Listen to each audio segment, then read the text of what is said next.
So what we're looking at today is this idea of angelic freedom. Like, what is the true freedom of heaven? How does that work? How does it act? How can we live into that kind of freedom more and more? Because it's in that freedom that we really find who from all time God created us to be. And it's this incredibly powerful way to see the world. And we've been looking at this concept of freedom in a chapter from the book Secrets of Heaven. And these are the kind of teachings that so many different religions will share because it's the truth. Why wouldn't they share it? Because we all do have that innate sense of where we really feel free.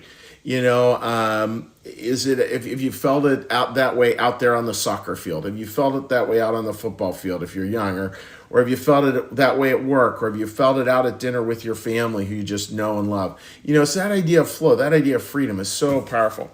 So let's take a look at this passage here. It's talking about the freedom of heaven. The freedom we receive from the Lord, however, is a heavenly freedom. All the angels in heaven enjoy this freedom. As noted, it grows out of love for the Lord and mutual love. So there's this freedom. The angels have it. It grows out of love for God and mutual love, one person to another. So we love God. We learn to love each other. And that's where we start to experience this freedom. Beautiful passage there. And again, loving God, loving other people, one and the same. So it grows out of a desire for goodness and truth. Here is an indication of its character. And here I would say freedom's character. This is what the character of freedom is. Beautiful concept. All who enjoy freedom share this kind of freedom, share their blessings and happiness with others out of a deep-seated desire to do so. And it is a blessing and happiness to be able to. Beautiful concept there. So there's this sharing of the blessing, done out of a deep sense of here's this blessing and this happiness. And as we share that, it's not coming in. I mean, it's about mutual love, right? And it's about wisdom has to be part of that. So what that means is that we share it, but we share it with a great deal of humility and a great deal of wisdom. And wisdom combined with humility will tell us where to share it, when to share it, and it will always leave us open to what other people have to offer. Last night we had a great family dinner and chit-chatting away and talking with the boys and our dinner guests. One of the things talked about there was just the idea that when we have guests over, like, let's figure out what they know in the world and let's be open to that. Far more important to be interested than be interesting, as the old saying goes. And that's just such a powerful place to be. And that's kind of a piece about being the blessing. It's where there's this mutuality, where we're seeking out there to, as humbly as we can, and with wisdom and discernment, to be the blessing. In other words, we're trying to figure out where and when can I bring the blessings that God has given me to the fore. And probably more significantly, actually, we're open to other people being the blessing into our lives, because that really right-sizes stuff in a hurry. And who wants to be around someone who has this agenda right out of the chutes? They will be the blessing. That's a little dangerous, as you could imagine. But the softness, the humility of blessing going back and forth and back and forth, and sharing the happiness and the love that we're sharing with other people, and looking at expanding those circles. I mean, that is heaven stamped all over it. And what do we find there? Well, come back to the passage. We find freedom, and it's a very, very I wouldn't say different kind of freedom. It's a freedom we know about, but it's a freedom again that our culture doesn't.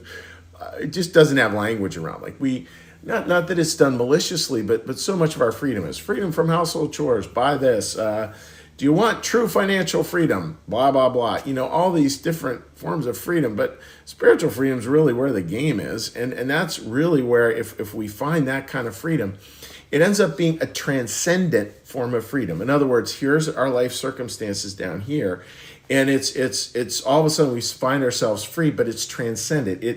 It transcends our normal, regular experience of life, be that good or bad, for the best or for the ill. We're free at another level, and that's where God really wants us to get. And we certainly all know people who have managed to do that. It really is. I mean, just it leaves me chills even saying it. Just watching the people who found that kind of freedom.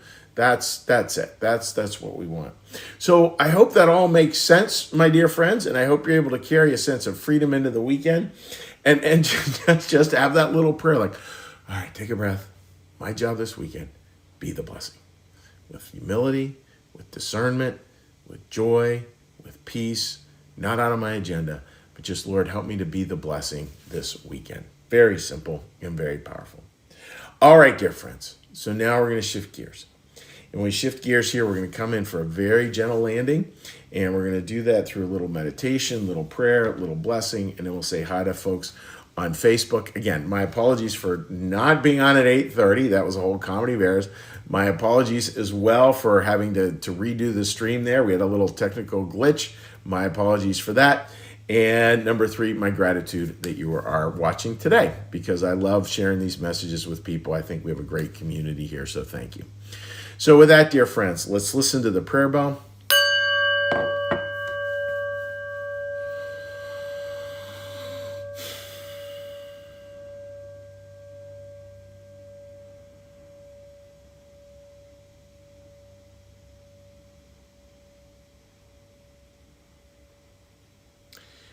Be still and know that I am God.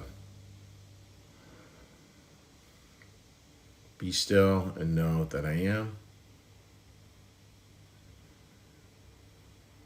Be still and know that I. Be still and know that. Be still and know. Be still and. Be still.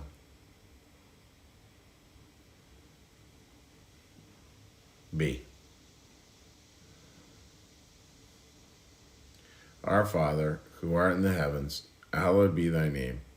Thy kingdom come, thy will be done, as in heaven, so upon the earth.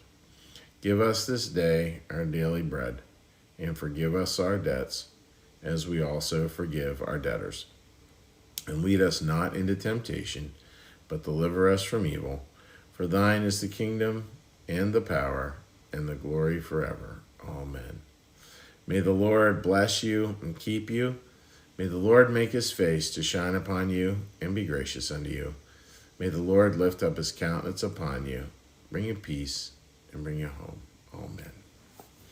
All right, dear friends, let's check real quickly for any comments. I am not anticipating any because of the cacophony of errors this morning with our stream, so my apologies there. And but maybe somebody has left a comment. We shall see here real quickly. All right. Let's just flip over to here. All right. Marcus, good morning to you. And great to have you joining us. May God help us to always be a blessing to others around us. Amen. Have a wonderful weekend, Pastor Jack. And same to all of you folks. Wonderful weekend. God bless you. We'll see you next week. Oh, should see you on Sunday, actually. We have a great service about chasing approval, which is a big topic, right, in this social media age. So I think you will enjoy that a lot. Hope you can join us. Much love from us here at New Church Live to you and your families all